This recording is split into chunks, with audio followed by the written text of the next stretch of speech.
Hey guys, it's Corey from Redefining Strength. Welcome to the Fitness Hacks Podcast. Too often we let our age dictate what we can and cannot do, what we're even supposed to do. But our age doesn't define us, and we can't stop that number from changing. We can define how we age, how we get older, what our lifestyle is going to be. And at any and every age, we can lead our healthiest, happiest lives. That's why I'm super excited to jump into not only macro tips, but workout tips to help you feel your most fabulous at any and every age. But I'm also super excited to be joined by RS coach Janet to talk about reinventing yourself. Because I feel that a lot of times as we get older, we fear making changes or becoming that new person, that better person, that person we truly want to be, because we feel like there's something we should be doing or that we should know ourselves better and not be embracing this change. But I want to help you really see that you can lead your healthiest, happiest life at any and every age. So let's jump right in. Do more of the things that make you uncomfortable. As we get older and we feel like we know ourselves better and better, we start to do more of the same. And we get into this very consistent routine, very consistent habits, and we don't ever necessarily question things outside of them or seek to make ourselves uncomfortable. Because in knowing ourselves, we know what we like, right? And so we try and seek to do more of that. But often we also start to limit ourselves more and more and never question some of the things that we aren't as happy with in our lifestyle or how much more we can truly achieve. And we slightly also fear exploration into other areas of things we do enjoy. And we stop seeking to make ourselves uncomfortable. We stop seeking to make changes or experiment because we also see that as us not knowing who we are when we feel like we should know who we are as we're getting older. But we need to make ourselves a little uncomfortable almost every single day because in this discomfort, we make ourselves more confident in our own abilities to overcome. We help ourselves still keep questioning, still keep growing and learning. Because I think a lot of times in getting very comfortable, we don't seek to learn as much. We don't seek to question. We don't seek to analyze our flaws and even improve upon them.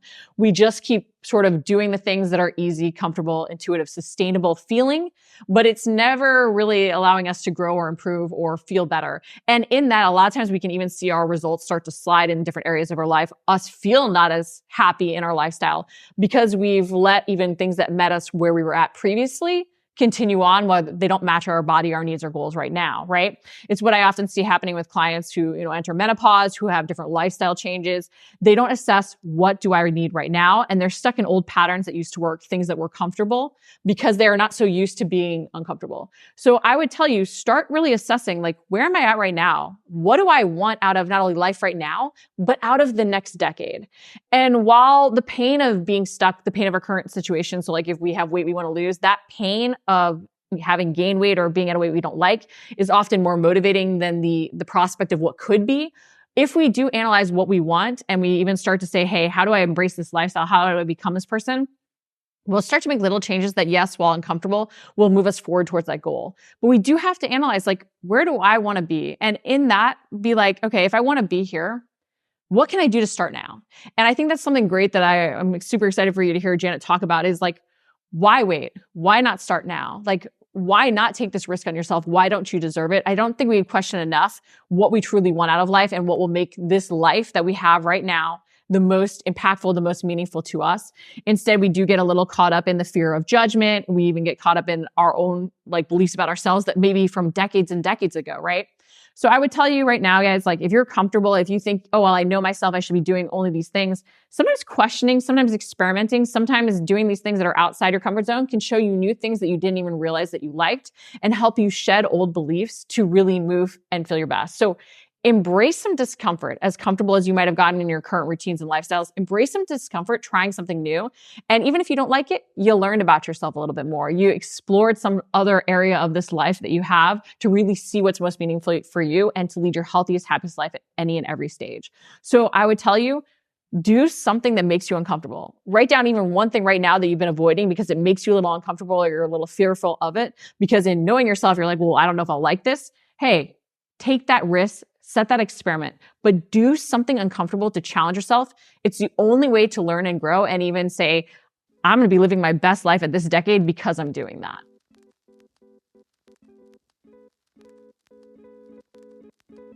So today we're going to talk about reinventing yourself, embracing change, and defining how you get older.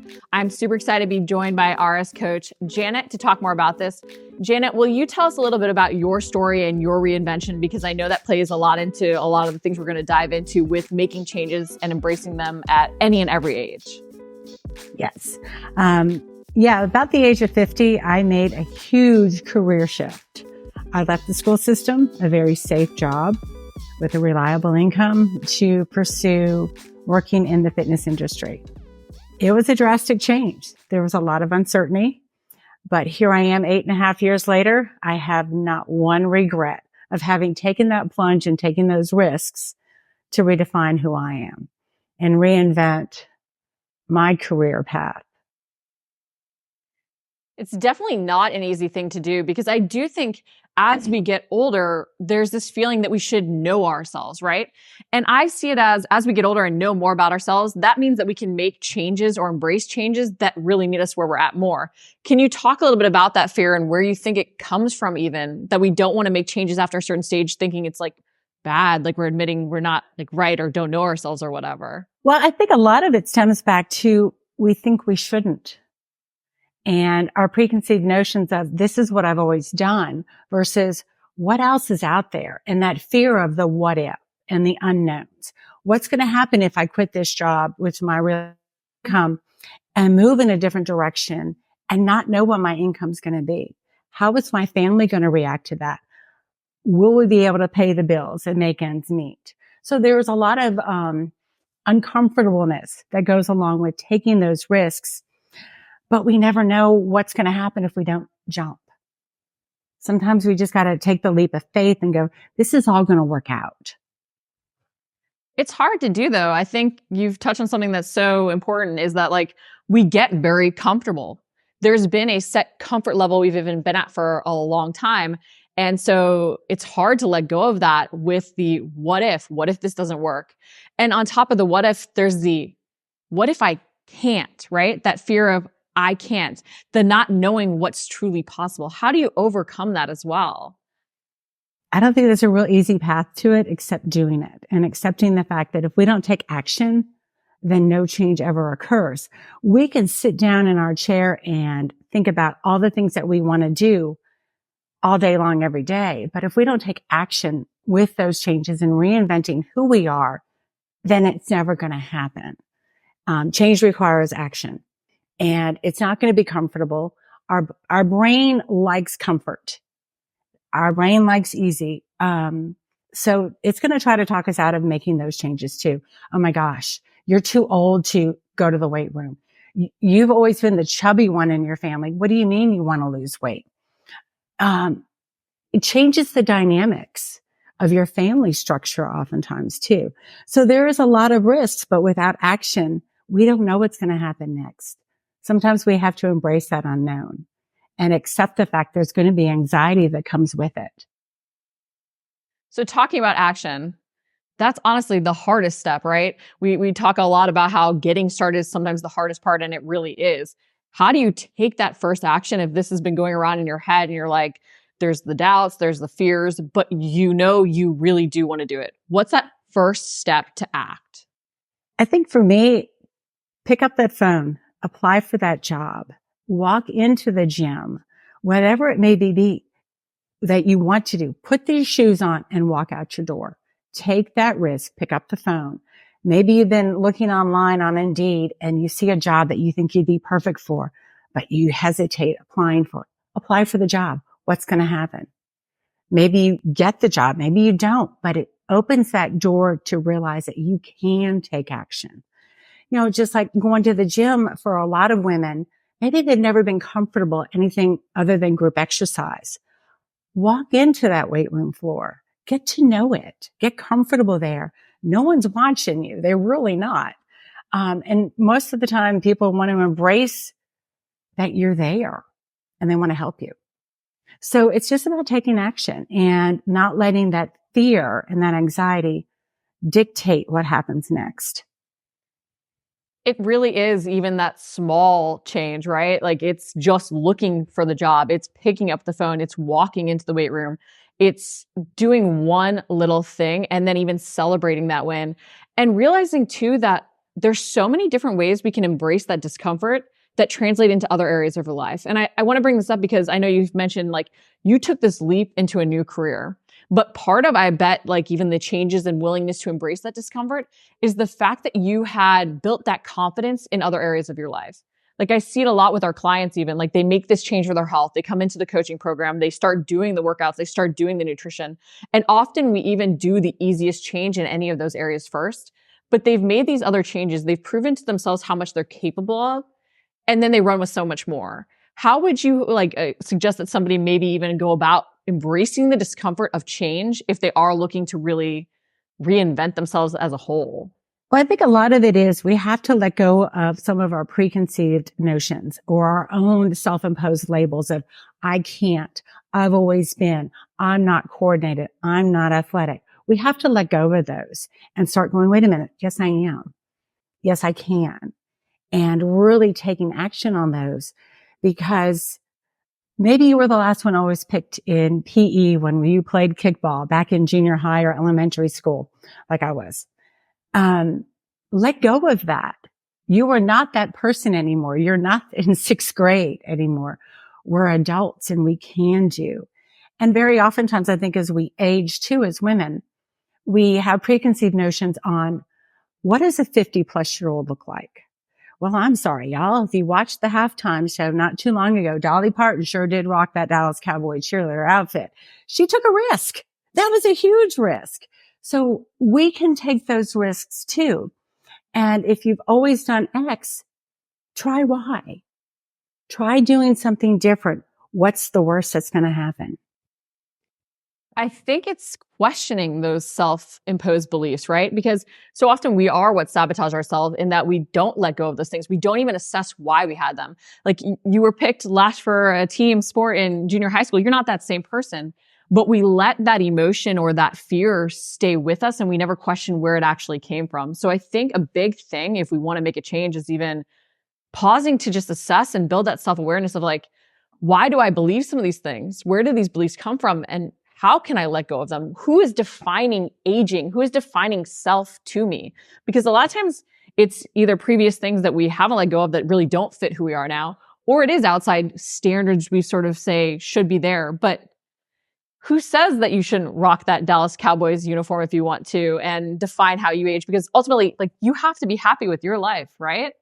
Exactly. And then we also have to look at those factors of people that will try to talk us out of doing things. Okay, maybe we've never run a day in our life, but we sign up for an upcoming 5K and we want to train, but we've never actually run even down the road. People go, oh, you can't do that. Well, why not? Maybe I want to start lifting heavier weights. Oh, you can't do that. Women shouldn't lift heavy weights. You're over the age of 60. Who said? We have to shed those as a part of that reinvention of ourselves. So whether it be changing your careers or moving to a brand new area where you really do get to reinvent yourself, or just realizing that I can show off my arms. I can show my legs. Let me show off this figure at a Christmas party that I have worked so hard on, even though my old self would have been very, shall we say, modestly dressed, long sleeves, a longer dress. Show it off. You've worked hard. Part of the reinvention is shedding those preconceived notions and those labels, whether it be who I am or how I should dress or how I should act. And it We does have to start start shedding. I would say it does start with question. That's like an action we don't talk about enough. Just questioning, like, where did this come from? Who said? Why can't I? And then you even mentioned like acting as if, right? You don't want to be modest. And we should brag a little bit more. We should give headspace and mental space and airspace to the positive. But it's like, we have to act as if we want to become that person, right? We have to take that risk and do something outside our comfort zone to ultimately have that be who we are. And even if that comfort zone is wearing fun exercise pants where you normally wear black, or you decide you're going to rock that strapless dress for a holiday party, whatever that change may be, or you finally get away from some of the safer machines at the gym and you go try the plate loaded. machines. So whatever it is that we're reinventing ourselves on, take those risks and come out of your comfort zone and keep moving forward. I think once we've taken those steps, we realize I can do more. And we have to tell our brain to sometimes take a seat and hush, because it'll continue to fight us. It will. And part of the fight is even that fear of other judgment. But so often there really is no one else judging. It's our own fear of that judgment, our own self-judgment, our own worry about that judgment that holds us back.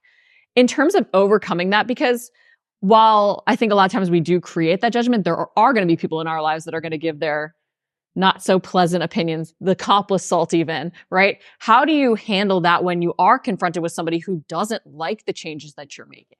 Well, I think a lot of that's going to be the people closest to us. And again, families don't like change sometimes. They're going to fight against it. What do you mean you want to go back to work full time? What do you mean you want to change careers and we're not getting the money? Why are you going to the gym? So there's going to be a lot of pushback possibly from the people that we love the most. What do you mean you signed up for a 5K? You've never run a day in your life. Well, thank you for that. And then I think you really need to open the dialogue up and talk about how you need support. And they need to talk about their fears or their concerns about the changes that you are desiring to make. And there's got to be a lot of discussion. We don't live on an island. If we have a family, if we have responsibilities financially, like we all do, big changes have to be discussed. And, even if it's running like a 5K, I just want to see if I can do it. And very oftentimes your family's going to go, okay, cool. And that's going to be the end of it. Why are you starting to lift weights? Well, because it's good for me. And maybe just leave it at that. It's good for me. I have fun doing it. And go on. And so oftentimes our families will, maybe support it. They may begrudgingly support it, but at the end, it's still about us and being respectful to our family members as we're making these changes. I love that you mentioned it's about us, but we have to be respectful to them, because I also do think a lot of times we think about making changes. We know how important changes are to us, but we haven't actually communicated that to the people in our life. We haven't had that open discussion. And so by just opening that clear communication and saying, hey, this is what I really want. Can we discuss this and how it will impact you potentially in your lifestyle as well? By opening that, you can really see so many changes. Because I know when I wanted to first do my first ever photo shoot, really get lean, that was a big change, since Ryan and I were going out to dinner a lot. It was impacting how I was prepping food and everything. And so there was a lot of discussion about the impact this had, because even though I thought it was just for me, right? It's just something that I have to suffer through, right? He can do whatever he wants. It was impacting the overall lifestyle, how I approach things. So the more we communicated on that, the more we found our balance and things got even better. So it's just being okay with having that discussion, knowing that even though you think it's about you, it's also about them and even how they feel you might be perceiving their choices too. And I think that's a lot of it, is that as we maybe want to make some lifestyle changes, whether we are eating better, those kind of things that people come in, is telling our family, hey, you can still eat your spaghetti and meatballs. I may just choose something different, and being okay with that. We can still go out to eat, honey. You can still have your cocktails. I'll just be making different choices when we go out to eat. So it's all about that communication, letting them know that you're still part of this family and they're still important to you, and that we have to support one another. And it doesn't mean that it's going to be easy. Very oftentimes, I think as women, we do predominantly most of the cooking at home. So your turkey meatballs or your old ground beef meatballs may just be made out of ground turkey now. And most families will just roll with it. They're going to be okay. And once I think families see that this change is a real positive, that it's brought new life and new energy to us as individuals, they're going to be more supportive. It would be like if your husband came home and said, I'm going to start training for a triathlon. Well, that's going to be a big, big, big lifestyle change. And you have to support that and talk about, hey, how's this going to impact us? And obviously there are going to be family members that we want to really evolve with, right? That we don't want to disappear from our life, that we do want to address their concerns. But there are also going to be people in our life that we are going to have to let go of, as tough as that is, that we have outgrown. How do you help clients navigate that? How do you navigate that yourself? Like when you have potentially outgrown some of the people or situations in your lives?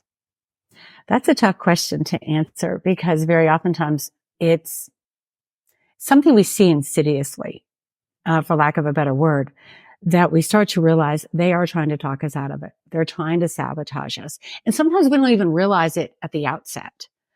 It's like, oh, hey, let's meet for lunch. Okay, where would you like to meet? The place that serves huge plates of fried food. You know, I live in South Louisiana. That's where everybody serves.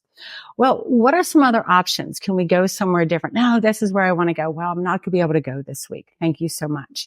And just start maybe gradually pulling away, especially if they're trying to talk you out of getting up at 5:30 in the morning to go to the gym before you go to work.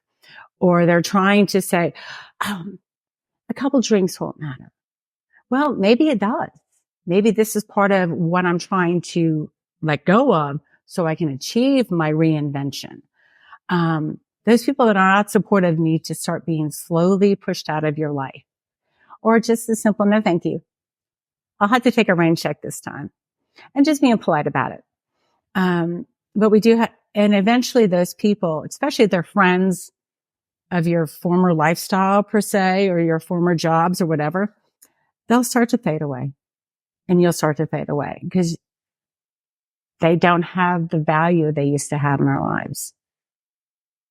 And I think it can be tougher as we get older, as we get more set in our lifestyles, to let go of some of the different situation patterns that we've repeated for a long time because they're very ingrained. In terms of shedding the old person that we were, the old identity, and really stepping into the new us that we want to be as we get older, any tips for people who might say, or sort of let age define them, or say that they shouldn't be making a change now? Take the risk. And why not now? Why not now? I want to be that 85-year-old lady still at the gym, working out, lifting weights. So why not now?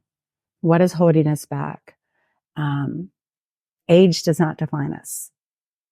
And we can work through injuries. We can work around. We can do a lot of things, even with maybe some pre-existing issues. There are plenty of people with pre-existing issues every single day in that weight room, no matter where we are, learning how to work around them. And age is the only thing that limits us is us when it comes to our age and how we define it. I even like to think off of that, like, what's the cost of waiting? What are we waiting for? We're not getting any younger. If we're blaming our age already for things, like, time is only going to make things add up more, right? We've only been repeating the other patterns for longer. So it's like, what are we waiting for? What are we fearing? Why not now? Live our healthiest, happiest lifestyle. And like, why not start today, as you said? Why not now? And it doesn't matter if it's December or the 1st of January. Why not now? Well, thank you so much, Janet. Those were super helpful tips. And I hope that everybody really assesses, whether they're going into a new week, a new year, a new stage of life, right? What they really want to feel free to reinvent themselves and become their healthiest, happiest self at any and every age, because it's never too late to start. And why not start now? Exactly. Thank you. I appreciate being here today.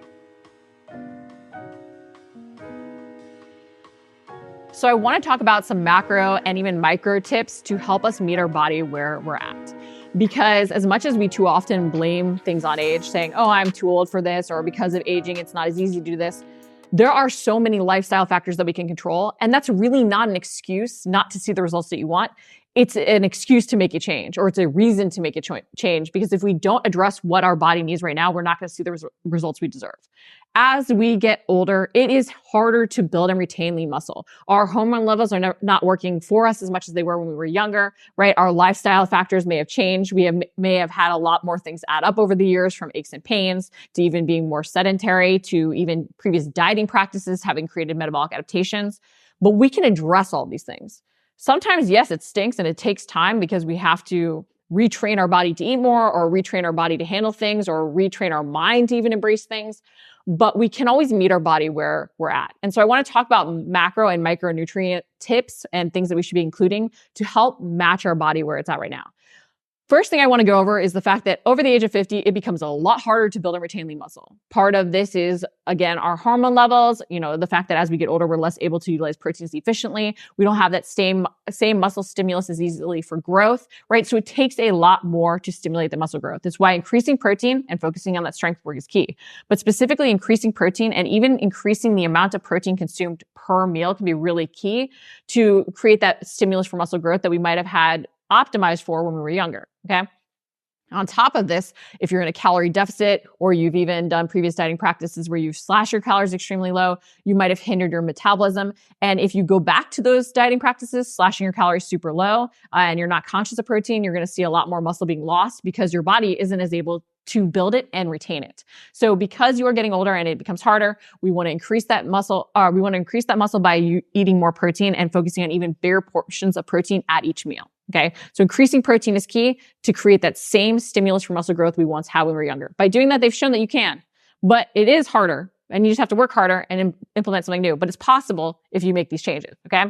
Next, really focus on hydration. So if you've ever watched a podcast with me and Michelle or any of Michelle's videos, you know that she is a big advocate of hydration, but it is so key because as we get older, we're often less tempted to drink water and we don't have that same desire to drink necessarily. We're not being signaled to consume water when we really need to. But also if you're increasing your protein, you need the water to digest the protein better and also feel better.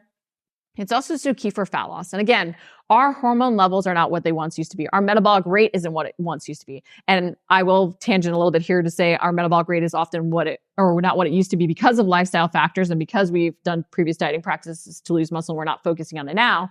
So we can really increase that metabolic rate at any age. But part of the fat loss process is staying properly hydrated, making sure that we get all the nutrients we need and absorb them in the correct way. So water is super important to focus on as we get older. Michelle often says to get 70% of your body weight, and that's body weight in pounds, in ounces that you consume daily. And I think tracking this can be really key because a lot of us are bad at drinking before we really need to. And while our body isn't just this thing of like, you don't do something, you're going to die from not doing it for 1 second, right? Our body is optimized to survive. The more we can be proactive with these things, the better off we're going to feel. Okay. So make sure that you are consuming enough water. And it's not only by drinking enough water, it's also by thinking of, very high water content foods like cucumbers, melons, citrus fruits, celery, lettuce, soups, coconut water. All these different things can be very helpful, especially if you are really trying to increase that hydration. The next thing I want to focus on is more of the micronutrient intake. Focusing on antioxidants is really key. So you might notice you're not recovering as fast, that you have had changes to your skin and different things like that. And part of this is free radicals being produced when our body breaks down food, when we train and everything like that. And because we're not necessarily regenerating the same way we did when we were younger, increasing our antioxidant intake can really help. Okay. So do think about consuming more beans, berries, dark chocolate. Great note if you like dark chocolate or chocolate in general, green tea, turmeric, cinnamon. But think about these things that sort of help fight that inflammation a little bit more because often as we get older, if we go through menopause, we are going to see more chronic inflammation. So we want to do things that sort of counterbalance that. Then vitamin D is a big one to get. While we try and get out in the sun, and the sun is a great source, our skin generally isn't as able to utilize it as efficiently as we get older. So again, it goes back to the fact that it's acknowledging that as we get older, there are changes to our body, but we can do a lot to address them. And by being conscious of our vitamin D intake, that can be super key. A lot of times the supplement is very necessary, guys, even if you are getting out in the sun, even if you are trying to consume vitamin D rich foods, because there are different forms of it. Okay. So really make sure that you're getting enough because it can help with bone health. It can also help with like muscle functioning and such. So we want to make sure that we're getting enough vitamin D to stay healthy and able and independent. Okay. So a lot of these not only are for fat loss, but also just to stay functioning independent at our ideal, right? Because I don't know about you. I don't want to just live till I'm like 110. I want to live till I'm 110 and be independent and strong and freaking rocking out pull-ups and deadlifts, right? Maybe not 110, but probably 110. Next, B complex vitamins are super key as well. Okay.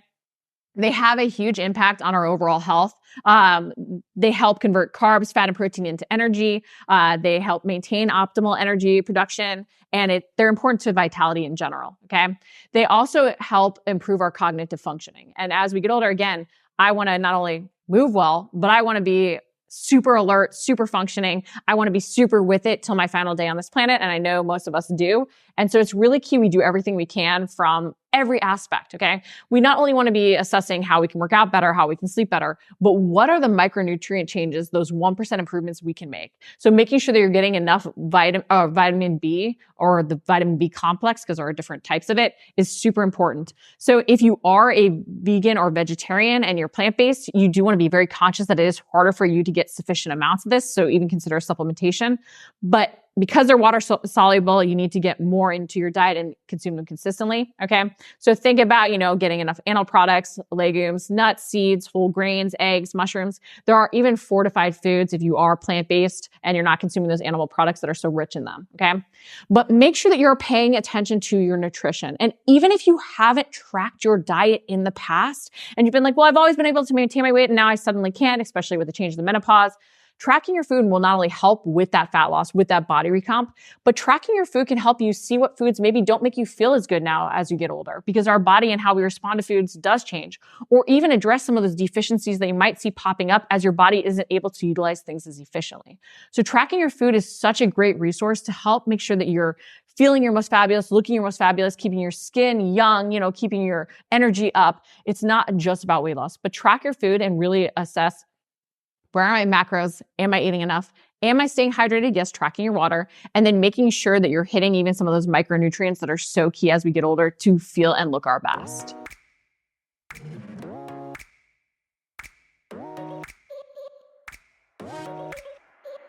So I talked about at the beginning, doing things every single day that make you uncomfortable. And this can even come down to doing things in your workout that challenge you. I think that the training we do in the gym, right, even the healthy lifestyle habit changes that we make can be like a little microcosm and translate into confidence that we're building in our ability to be uncomfortable and sustain that discomfort and make changes, right? It helps us see that we can overcome things to make other changes in other areas of our life, even if we want to reinvent ourselves, as Janet mentioned, in our career. So in the gym is a great opportunity to make yourself uncomfortable. And in making ourselves uncomfortable, we are often creating that challenge that changes us. And it's not only the mental changes that I even just mentioned now, but the physical changes. Progressive overload is key if we want to build lean muscle. And again, we don't have that same stimulus for muscle growth we did when we were younger. And a lot of times we've been training for decades too. You might notice a newbie to the gym, or when you were first new to the gym, you saw changes a lot faster. The more advanced you are, the more experienced you are, the more you're going to have to find new ways to create that progression, because your body has adapted to so many stimuli and it's so much. It can handle so much more than you once were able to when you were a beginner, okay?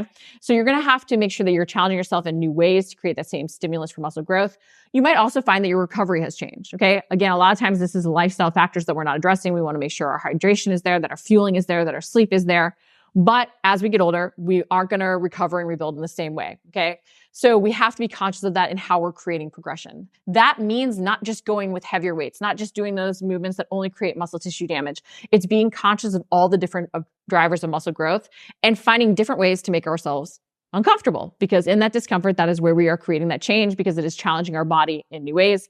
It's even improving our mind-body connection, which leads to not only strength and muscle gains, but helps us react quicker. And that's something I don't think we focus on enough as we get older, that reaction time, because that's what helps us avoid falls, which can lead to fractures and injuries. When we can react quickly, we can stop ourselves from being turned in a direction we shouldn't to hurt our back. We can stop things from acting on us and creating injuries or overload, okay? So we want to assess how we're really establishing that mind-body connection, and we want to focus on progression that creates that stimulus for muscle growth. So on top of adding weights, because that's what we always go to, adding weights, the next thing we usually go to is harder variations of move, right? If we're doing a push-up off an incline or push-up from our knees, we'll go to a push-up from our toes. You got to earn that. Okay. Doing a harder variation you have not earned will not yield better results. It will lead to injuries and aches and pains because we are not using the correct muscles. So you have to earn every progression you include. But you also want to think about, when you're making moves harder, how can I create more instability? Can I change up the postures or positions that I'm using? Can I change up and create that balance element? I think a lot of times we avoid doing a single leg deadlift because we feel awkward. We lose our balance, right? We can't go as heavy, so it doesn't feel sometimes it's satisfying for those of us who really like heavy weights, right? I get it. I can go heavier with the bilateral deadlift than I can with the unilateral. But I also know that by using that unilateral deadlift, I'm going to strengthen my core. I'm going to make sure that I'm correcting imbalances between both sides. And then I can even lift heavier or do more of the things I love. And if you're a runner, using some of those unilateral moves can be key to preventing injuries so that you can run more, cycle faster, all those different things if you're a cyclist. So it's using these different tools to do more of what you love as well, but also realizing that by creating this discomfort, you're going to see that growth. So don't avoid those balance moves. That not only improves it corrects imbalances, but improves your muscular strength, but it also helps with those recruitment patterns, that mind-body connection, right? You're using muscles in a new way, which creates that really like great efficiency of like that connection. So that neuromuscular efficiency, and that will help your reaction times in everyday life. Then on top of that, also use hybrid and complicated movements. So often we shy away from movements that feel complicated, that make us feel awkward, that we're like, oh gosh, there's a learning process. Like, I don't know about you, but when you learn dance steps, I'm like, oh my goodness, like what the heck do I have to do here, right? And so we shy away from these things that make us feel bad or put us back in that learning phase, but we need to embrace them. And by learning those complicated movements, we are creating those new neural pathways, which really help with that neuromuscular efficiency, which again leads to strength and also muscle growth, not to mention better reaction times to prevent falls and fractures, okay?